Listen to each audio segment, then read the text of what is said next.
வணக்கம். எல்லாம் நல்லா இருக்கீங்களா? நாங்க இங்க எல்லாம் நல்லாயிருக்கோம். இன்னைக்கு நம்ம வெங்காய புளிக்குழம்பு எப்படி வைக்கலான்னு பார்க்க போறோம். அதுக்கு தேவையான பொருட்கள் என்ன? எப்படி செய்யலாங்கிறதையும் பார்க்கலாம்.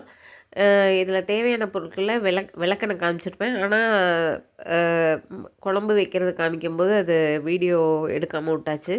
ஒரு 1/4 ஸ்பூனுக்கு விட கம்மியா, ஒரு 4லேருந்து 5 ட்ராப் போடுற அளவுக்கு விளக்கெண்ணெய் ஊத்துனா போதும்.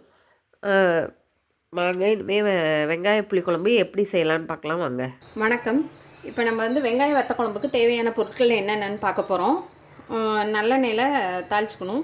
சின்ன வெங்காயம், கருவேப்பிலை, நல்லெண்ணெய், கடுகு, வெந்தயம், மஞ்சத்தூள், ஒரு 3 ஸ்பூன் சாம்பார் தூள், புளி ஒரு பெரிய எலுமிச்சம்பழம் அளவுக்கு, உப்பு தேவைக்கேற்ப, கடைசியாக கொஞ்சோண்டு விளக்கெண்ணெய், ஒரு சின்ன பீஸ் வெல்லம் எடுத்து வைக்க விட்டேன், சின்ன பீஸ் வெல்லம். இதுதான் வெங்காய வத்த குழம்புக்கு தேவையான பொருட்கள். இனி எப்படி செய்யலான்னு பார்க்கலாம் வாங்க.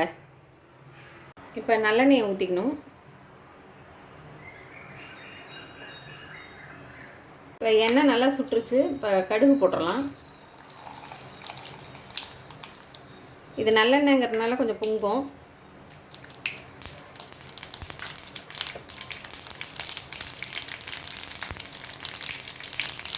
வெடிச்சோன்னா கொஞ்சம் வெந்தயம்,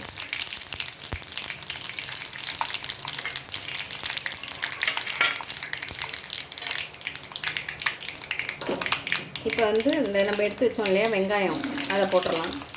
கருவேப்பிலை, வெங்காயம் இதெல்லாம் எண்ணெயில் போட்டு நல்லா வதக்கணும்.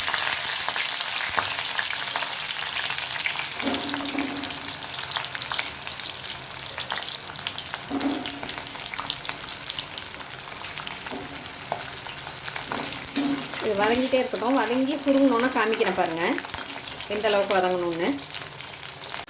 வெங்காயம் இந்த அளவுக்கு வதங்கியிருக்கணும் பாருங்கள். நல்லா வதங்கிடுச்சு. மேல் தோல்லாம் சுருங்கிடுச்சு பாருங்கள். இந்த அளவுக்கு வதங்கணும். அப்போ தான் டேஸ்ட் நல்லாயிருக்கும். இப்போ நம்ம மஞ்சத்தூள் போட்டுக்கலாம் தேவையான அளவு. மஞ்சத்தூள் போட்டுட்டு லேசாக ஒரு பெரட்டு. இப்போ சாம்பார் தூள் எடுத்து வச்சுருக்கோம் இல்லையா 3 ஸ்பூனு, அந்த 3 ஸ்பூனு போட்டு அதையும் ஒரு பெரட்டு. ரொம்ப இது பண்ணால் கலர் சேஞ்ச் ஆகிடும். அதனால் லேசாக பரட்டிட்டு தண்ணி ஊற்றிடணும் நம்ம.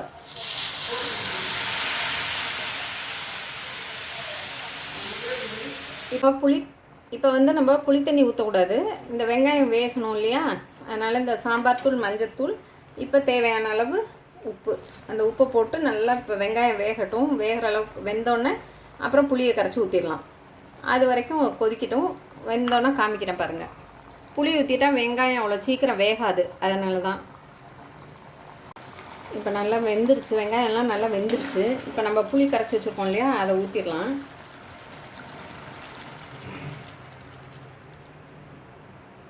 நல்லா கொதிக்கட்டும். நல்லா கொதிச்சிருச்சுன்னா அவ்வளோதான். இது எங்கள் அம்மா சூப்பராக செய்வாங்க. அதே தான், அவங்கள பார்த்து கற்றுக்கிட்டது தான் இது. எங்கள் வீட்டில் எல்லாருக்குமே இது பிடிக்கும். ராகுலுக்கு, மாமாவுக்கு,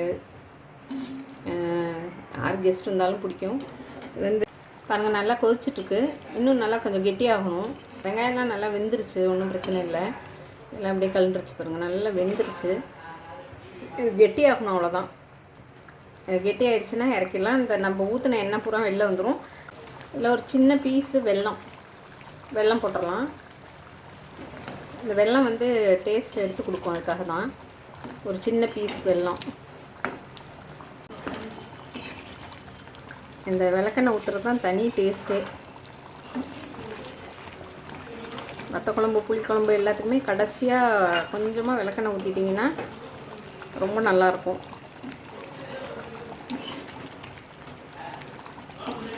இது இன்னும் கொஞ்சம் கெட்டியாகிடுச்சுன்னா இறக்கிடலாம். இந்த எண்ணெய் எல்லாம் பிரிஞ்சு மேலே வந்துடும் பாருங்கள். சிம்மில் வச்சிடணும். ஏன்னா எல்லாம் வெளில தெரிக்குது. சிம்மில் வச்சிட்டோம்னா அது பாட்டுக்கு கொதிச்சுட்ருக்கோம்.